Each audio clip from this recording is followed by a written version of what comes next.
From the state of Tamil Nadu, where there is one prime ministerial hopeful, Jayalalitha, to the state of Uttar Pradesh, where Mulayam Singh Yadav, the other prime minister hopeful in this contest, this electoral contest. 12 constituencies of the 80 in Uttar Pradesh went to the polls today. Among the key players, the man on your screens, Mulayam Singh Yadav.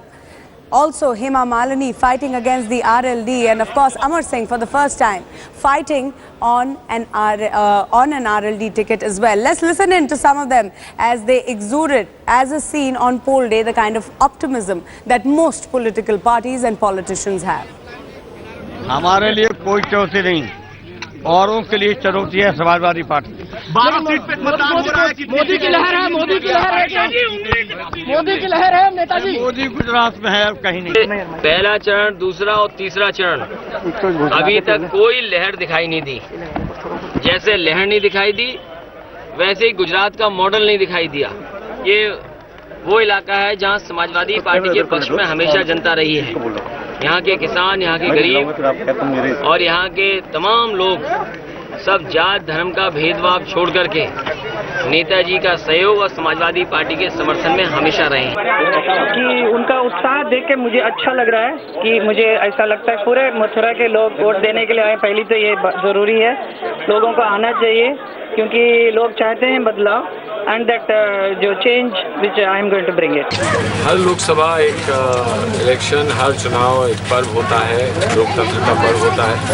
हमारे लिए राष्ट्रीय जीवन में जो बहुत महत्वपूर्ण हम लोगों के लिए पड़ाव होते हैं, उसमें एक चुनाव का दिन होता है और इसमें हम अपने भविष्य का निर्णय लेते हैं। And Sabha is joining us from Mathura, where the fight is between Hema Malini and Ajit Singh of the RLD, his son. Is it a tough fight? What is your sense on the ground? How is Hema? You had a chance to speak with Hema Malini also. What was she telling you? Mahrukh, Mathura seems like a star-struck town at this point in time. Looking at the voter turnout, it's been 50% and above as of now. But talk about Hema Malini pitted against the RLD MP, that's Jayant Chaudhary. The town itself, the citizens of Mathura are very positive about BJP coming to power, because even if you look at the place, if I could request my camera person to pan, this is the school where 5 years ago Jayant Chaudhary had cast his vote, and then he was the sitting MP here.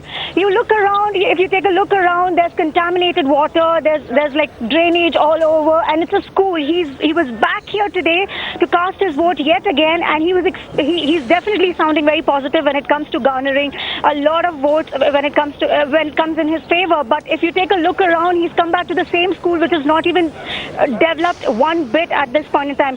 Hema Malini, on the other hand, is extremely positive. I don't know if I could use the word overconfident here, but when we spoke to her last evening, as well as this morning when she was on rounds at various polling booths across Mathura, she seemed extremely positive. And even looking at the way people greeted her, Mathura at this point in time definitely looks like a star-struck town to begin with. But is Hema Malini also banking on the Modi wave? Is that the sense that you're getting on the ground, as many other BJP leaders are? Definitely. I mean, there's no denying. In fact, she herself is saying that she can't deny it's the Modi wave, and she's got Modi ji's backing throughout the campaign, and he's been guiding her always. There's definitely a Modi wave in Mathura. When we spoke to a lot of people, they spoke about how they have no options but to vote for BJP if they look at the kind of development that Mathura's seen in the last 5 years. So, looking forward, yes, there is a Modi wave in Mathura, and considering Hema Malini is a BJP candidate, they do not have many options, but definitely the Modi wave and the star-struck town that Mathura's turned into when it comes to Hema Malini being a campaigning in their city. Right. Sabha, also, not just in Mathura where you are, but across Uttar Pradesh, the polling percentage has not been discouraging. It has been quite high. Is that giving you any sense of the ground on what really the voters want out of this election? And is it driving the people to the polling booths? What is it that is driving people to the polling booths? A lot of people, Mahrukh, did mention about the Muzaffarnagar riots. In fact, a lot of people also gave us a sense of the fact that this is the first time in so many elections that the country has seen that where they are very positive and they know exactly who the PM is going to be. I mean, everybody's just taken it for granted they're just aware. A lot of people said that when it comes to a Congress campaigner or a Congress candidate, a lot of times someone else wins and someone else becomes the prime ministerial candidate is totally different at the end of it. So a sense of, Modi campaigning to be the prime minister, a sense of Modi wave that's going around, and definitely people want to break away from and are looking forward to the change in UP in particular, and all that UP has witnessed in the last couple of months. Okay. Everybody wants to start afresh here. Okay, Amir Haq is also joining us to give us a sense of how Mulayam Singh Yadav fits in this entire picture. Amir, we heard Akhilesh Yadav this morning say that it's going to be the third front that is going to come and form the government, and of course Mulayam Singh Yadav will be the Prime Minister.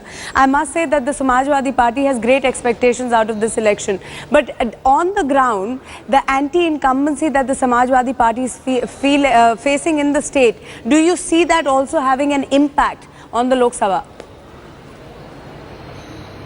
Well, Maruk, as far as the Samajwadi Party is concerned, it is obviously being very, very tough for it to hold its ground here in Uttar Pradesh, because definitely over the last 2 years of Akhilesh Yadav's being the Chief Minister here of the Samajwadi Party government, being in power in Uttar Pradesh, things have somehow not worked in favor of them.